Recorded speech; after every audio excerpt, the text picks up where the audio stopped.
Peter Altenberg, páginas escogidas.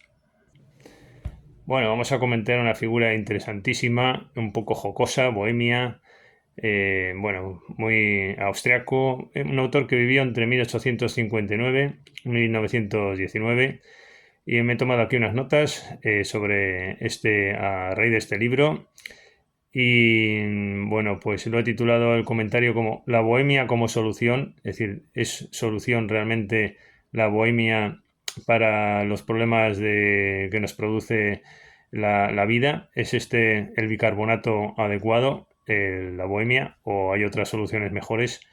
Bueno, hay en la literatura de este tiempo, digo yo aquí en mis notas, una actitud crítica con lo que denominan burguesía, eso está claro. Al final, la crítica a lo burgués es una crítica a una actitud. Peter Altenberg nos muestra una actitud genuinamente antiburguesa, pero irónica, graciosa o amable, bohemia en definitiva, y no tanto rebelde en sentido de odio o de seria y altiva beligerancia. Su obra esconde páginas realmente exquisitas, quizás las más logradas o graciosas sean las páginas dentro del relato Nuevo Viejo, escritas con una gran ironía. En otros lugares nos dice, entre comillas, Peter, eres el pregonero en el parque de atracciones de la vida.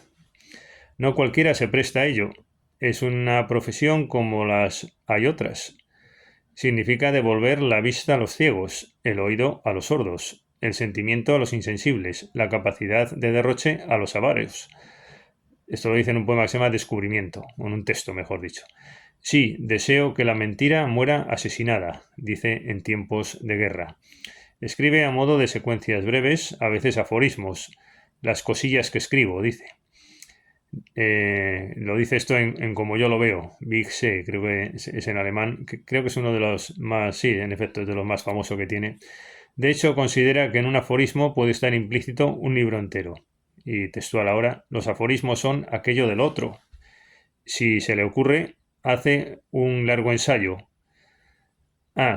Los aforismos son aquello de lo que otro, si se le ocurre, hace un gran y largo ensayo. Gracias a Dios no se le ocurre. Bueno, estos son ocurrencias, valga la redundancia en parte. Bueno, pese a ello, en realidad Altenberg solo tiene un tema en la mente, que es la belleza de la mujer y su sacrificio social, en una sociedad embrutecida y carente de sensibilidad, y donde los hombres utilizan a las mujeres para su propio beneficio sin apreciar sus cualidades, dice él. Él las apreciaba que no veas.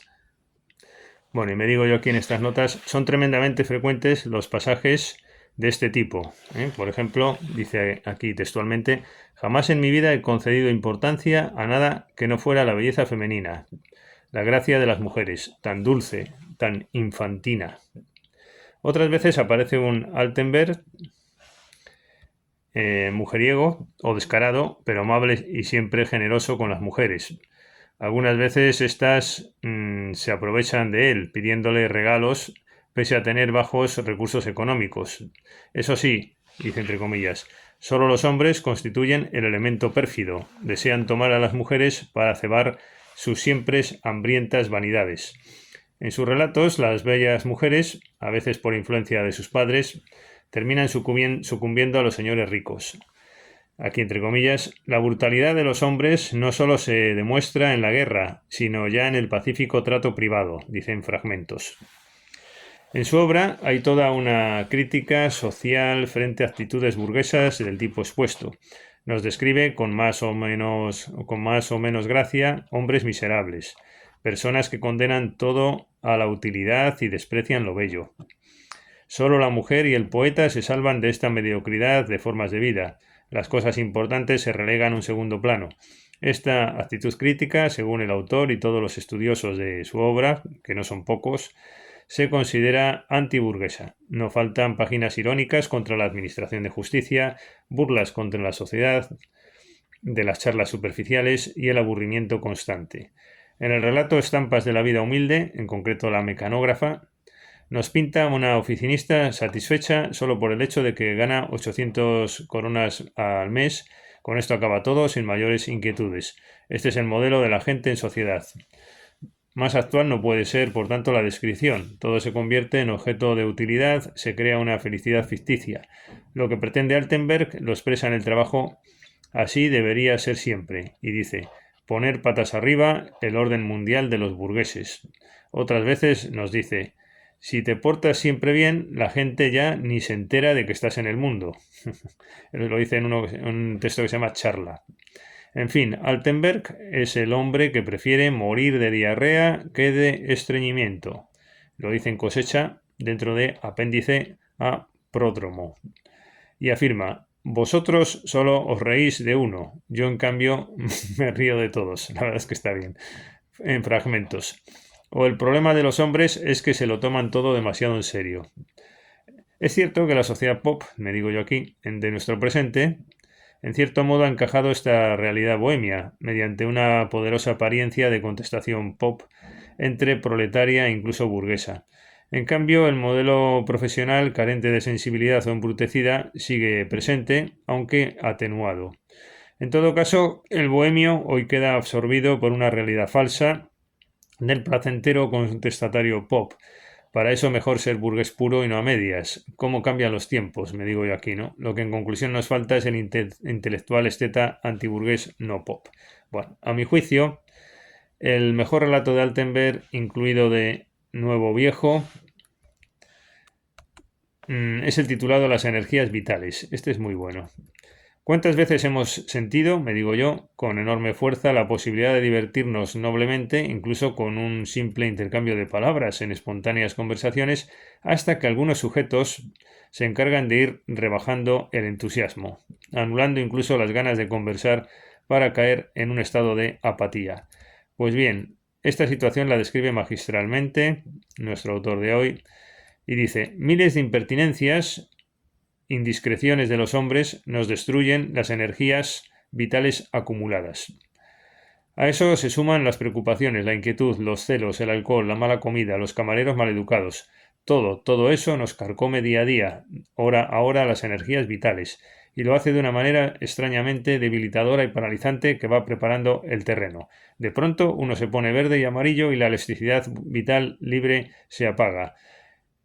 Quien me debilita, perturba, paraliza en algún ámbito de mis actividades vitales me es hostil. Notar a tiempo las pérdidas de energías vitales y registrar alegremente las ganancias de la contabilidad de la vida acercaría a muchos a la apetecible posibilidad de superar los 100 años, y ello fumando cómodamente en pipa. Es verdad, vas acumulando energías vitales, pero después hay ciertas cosas o ciertas personas que te las acaban siempre quitando. Hay especialistas en anular el entusiasmo, diríamos, ¿no?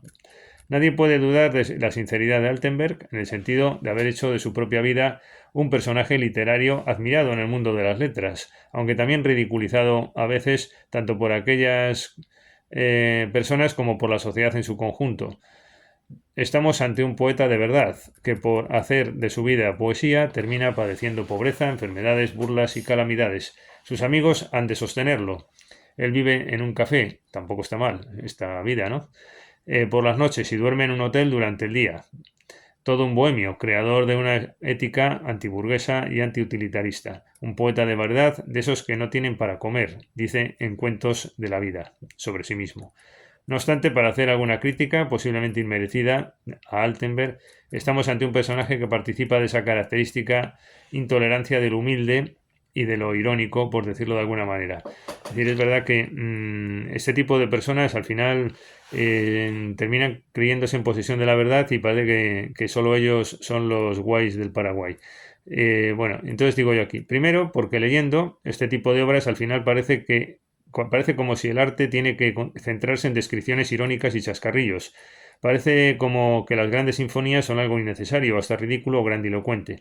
Y es que de hecho en algún sitio suelta alguno de sus chascarrillos con respecto a la novena sinfonía de Bruckner, una de las grandes obras de la humanidad. Es decir, esta actitud, ¿no?, de estar burlándose también de Bruckner, etcétera, pues que sí, pero ¿cómo haces esas obras, hombre? Si aquí, si la vida no es eso, bueno, etcétera, etcétera. Pues parece que al final uno tomas hasta un poco de complejo, ¿no?, de oír a Bruckner. Dices, bueno, vamos a ver, es que no se puede. Segundo, porque posiblemente algunos de los criticados por Altenberg, digo yo aquí también, simplemente se vieron abocados a ese modo de vida burgués o profesional por ausencia de otras alternativas. Que claro, cuidado con la crítica ligera a todo lo burgués, porque dentro de esos hay gente que quizás podrían haber querido vivir de otra manera y tienen un espíritu antiburgués, pero la vida le ha llevado a las duras oficinas, ¿no? Y las carencias de tipo poético puedan deberse a ese hecho, ¿no? Tercero, otra crítica que se puede hacer a Altenberg es que al final la bohemia termina siendo algo termina teniendo algo de resentimiento e intolerancia. Así nos dice como yo lo veo, soy pobre, pero soy del todo yo mismo, el hombre sin concesiones. Mi vida ha estado dedicada a cultivar un entusiasmo sin mesura por esa obra de arte de Dios que es el cuerpo femenino. Quiero que estas palabras adornen mi lápida. Amó y vio. Otras veces le viene una sensación de fracaso. Bueno, está bien, ¿no? El bohemio, pero se cree un poco también ya. Es curioso que la bohemia llegue un poquito a la intolerancia, ¿no? Bueno, todo esto no le quita grandiosidad al personaje, ni mucho menos. Bueno, compartimos, no obstante, digo yo aquí, su vocación antiburguesa. Lo no bohemio es peor, que duda cabe. Es decir, el mundo de los personajes de los negocios y sus asuntos, sin vocación cultural alguna y sin inquietudes de este tipo. Pero nuevamente no advertimos solución frente a los problemas. Yo es que en mi ensayo busco una solución a esta problemática de qué hacer y qué no hacer en distintos contextos, ¿no? Y analizo la bohemia como una de las posibles soluciones. Y veo que no es una solución clara. Lo bohemio no satisface considerando en su conjunto. La alternativa es cierto que es aún peor, es decir, que vaya a un callejón sin salida. Altenberg, pese a sus carencias económicas, triunfó. Por otro lado, es que se queja de que él no triunfó. Sí, él triunfó, además muy reconocido y todo el mundo lo siguió. Triunfó al conseguir vivir con reconocimiento, conforme a su propio arte o concepción de la vida.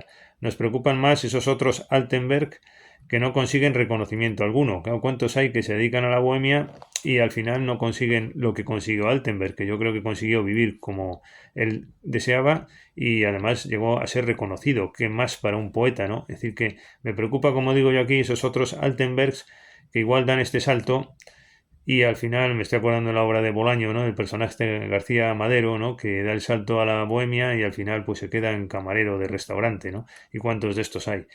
O en empleado de banca, que es peor todavía. Lo digo por lo antitético a lo bohemio, ¿no?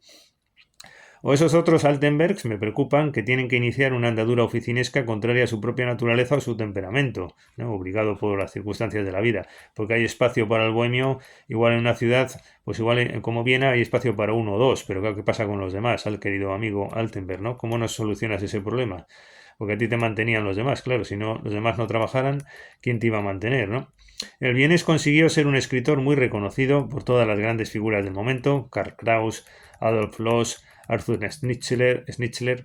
Su caso no fue el del bohemio marginado y desconocido. En su estilo, Altenberg no fracasó. Tuvo el privilegio de ser un hombre con atributos, diríamos parafraseando la obra de Robert Musil. Cosa distinta es que su estilo conduzca a un modelo de fracaso. Bueno, pues hasta aquí Altenberg. Muchas gracias por su paciencia y hasta la próxima ocasión.